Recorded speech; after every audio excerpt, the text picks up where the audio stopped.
Arratsaldeon. Hau da, suerte hau, dantzari zinguratuta.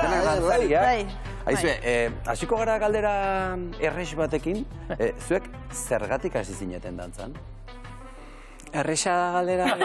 Zuet ironia pixka batekin zijoala, baino... Ba, ni hasi nintzen era oso natural baten, euskal dantzak egiten, nik uste hemen euskaldun asko bezala, etzegolako nire herrian garaikidea, esango nuke. Eta gero ja, bai 18 urterekin sentitu nula gehiago nahi nula garatu disiplina hori, baina bai, nik uste zerbait dela barrutik datorrena eta txikitatik. Así que galdera... Ondo. Xabi, eta zergatik zara dantzaria? Bueno, ni naiz dantzaria. Koreografiak egiten dituzu. Bueno, egin izan dut amateur moduan, baina hori, egun jantziak eta eszenografiak egiten ditut. Eta, bueno, dantza mundura alde hortatik iritsi naiz. Eta dantzaren bidez, koreografien bidez, istorioak kontatze hau, hasieran zerbait horren inguruan esan dugu, baina nola egiten du batek hori? Egia da, dantza garaikidea nahiko abstraktua dela, baina gure kasuan beti nahi izaten dugu dantzarekin zerbait kontatu. Eta horregaitik azken piezetan ja testu pixkat sartzen hasi gara, ze guretzat bai dela garrantzitsua piezek mezua izatea, historio bat izatea, eta askotan gertatu zaiguna da dantza pixkat motz geratzea alde hortatik. Eta... baina bai, gorputzak nik uste hitzak bezain beste adirazi dezakela. Eta nola izaten da zuen sormen prozesua? Xabi, nola banatzen dituzue lanak?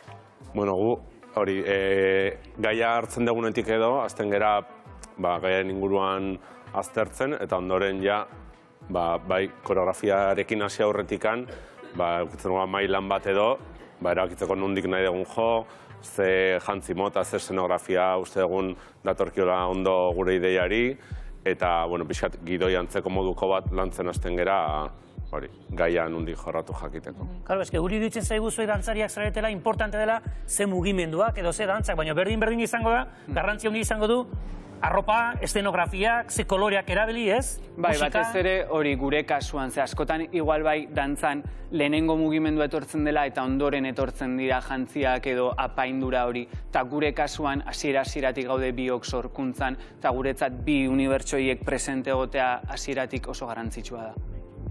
Eta nola banatzen dituzu, bilan dituzu estenatokietan, ezta? Hitz egingo dugu banaka biekin abundantz egin hasiko gara. Zer da abundantz? Zer esan dezakegu horren inguruan? Bueno, abundantz da oraindik indarrean dagon pentsamolde erromantikoa ezbaian jarri nahi duen pieza bat. Nik uste oraindik dano gaudela printze eta printzesa baten bila bizitzan, ez? Eta guk planteatzen duguna da, nola izango litzateken mundu hori, ez? Maitasunagian monogabiatik aratago, fidelitatea zer den, ateak irekitze hori, pixkat, bai. Interesgarria.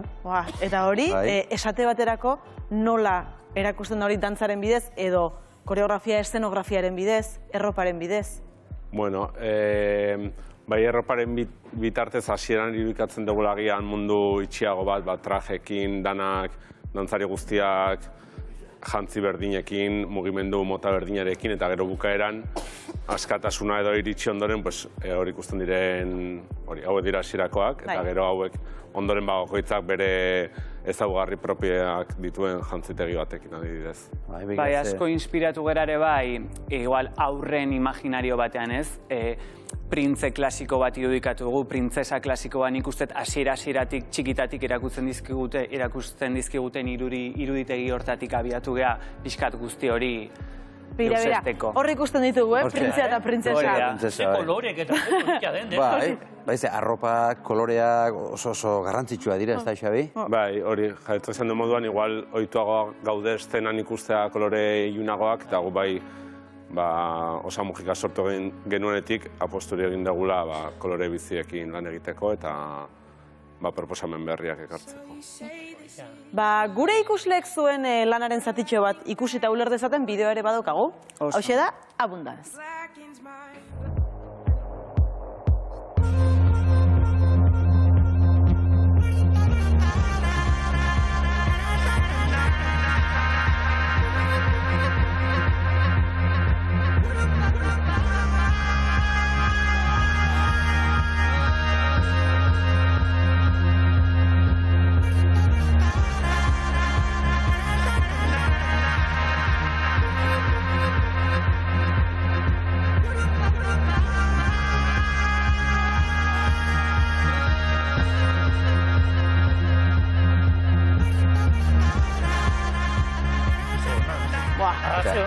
Oso polita. Eta ikusleak ze sentituko du zuen lan hau ikustean?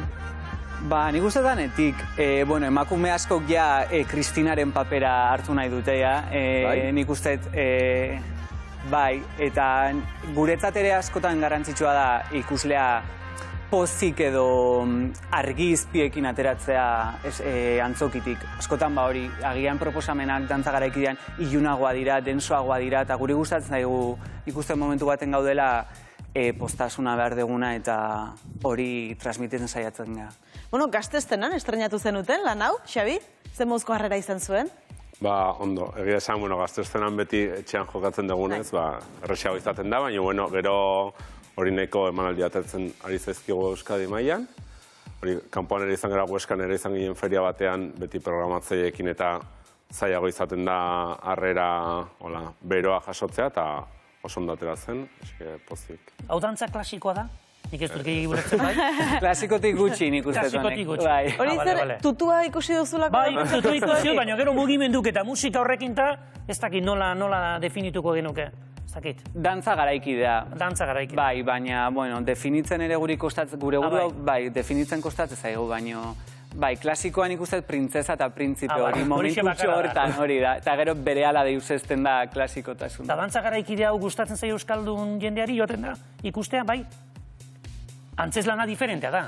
Bai, nik uste dut oraindik ez dela egunerokotasunean oinarritzen den zerbait dantza garaikidea, lan asko dago egiteko, baina bai, Euskal Herrian, sopelan izan geha, Barakaldon, Eibarren, eta orain aste honetan Lezon, eta bai, antzokia, bai, pozik gaude harrerarekin egia esan.